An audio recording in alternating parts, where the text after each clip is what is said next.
Fredensborg Palace is a palace located on the eastern shore of Lake Esrum in Fredensborg on the island of Zealand in Denmark. It is the Danish Royal Family's spring and autumn residence, and is often the site of important state visits and events in the royal family. It is the most used of the royal family's residences. History. At the end of the Great Northern War, King Frederick IV asked architect Johan Cornelius Krieger, royal gardener to the court at Rosenborg Castle, to build him a small pleasure palace on the site of a farmyard named Ostra. Krieger built the French-inspired Baroque palace 1720–1726, and the king himself took an active part in the planning of the building and grounds, and followed construction closely. The man responsible for the actual construction was General Building Master Johann Conrad Ernst, who was also responsible for the construction of Fredensborg Palace. While the building was still under construction, Denmark, Norway and Sweden negotiated a peace treaty, which was signed July 3, 1720 on the site of the unfinished palace. The treaty determined the fate of Skåne, which since that time has been a part of Sweden, and ended Denmark's 11-year participation in the Great Northern War. To commemorate the signing of the peace accord, the palace was named Fredensborg.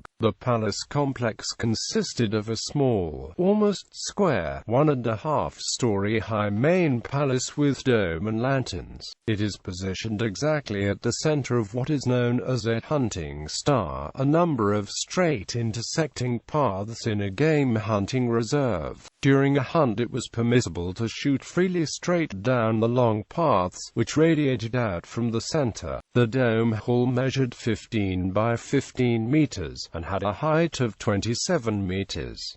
The sumptuous room featured stucco by C.E. Brennauer and a plafond by Hendrik Krok. In front of the main building was placed an octagonal courtyard encircled by the single-story servants' wings, called Red Wing. It is the only red building at Fredensborg Palace, and it has open half-timbers under a red tile roof. East of the octagon were the riding ring and the long stables building. To the east and adjacent to the main palace was an orangery and the one-story building called Margrave House. The orangery, which was equipped with huge glass-house windows, was connected to the main building by a small secret passage, so that the royal family and the courtiers could walk to the chapel without getting their feet wet. The palace chapel stood in the middle of the two buildings, and has an exaggerated copper spire, a pilaster-decorated facade facing the riding ring, and a heavily carved gable featuring a bust of Frederick IV in relief carved by Didrik Gherkin. On the other side of the church was the courtiers' wing, residences for the court's clerks and members of the royal household. This section of the palace was built from 1724 to 1726,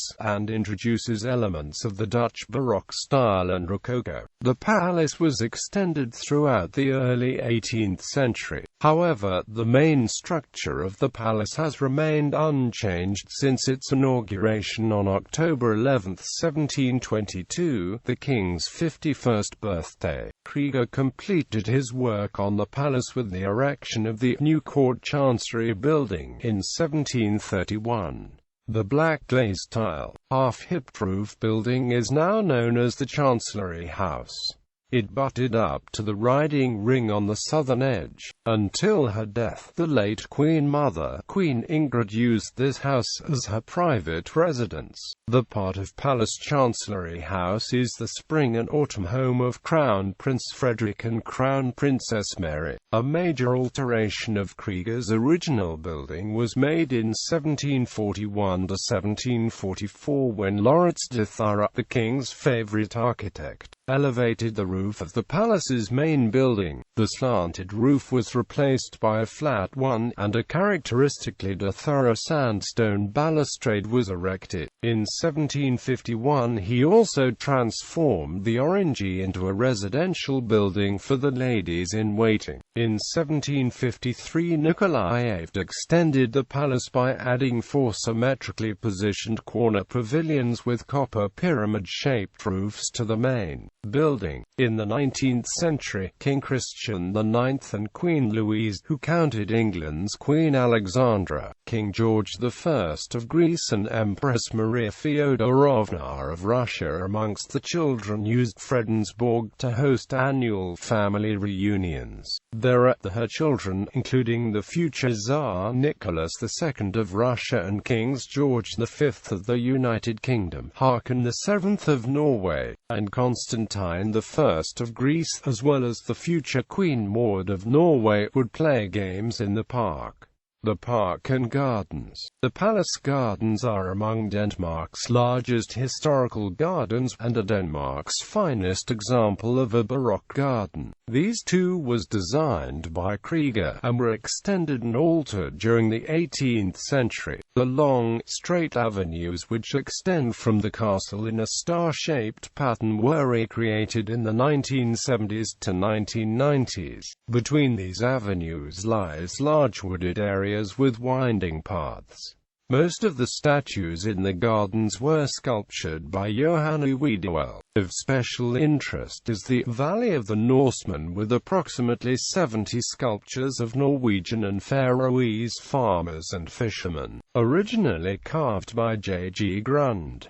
The garden is open all year round. The area of the gardens closest to the palace is reserved for the royal family, but is usually open to the public in July. Here are the kitchen gardens, which supply fresh vegetables for the household, and a modern orangery, which was opened in 1995. Surrounding forests. 2 of the forests in the surrounding area, Gribstoff and Store Have, were developed in the 1680s under King Christian V for par-force hunting with a mathematically designed system of access roads. They have now been included in the UNESCO World Heritage List under par-force hunting landscape in North Zealand.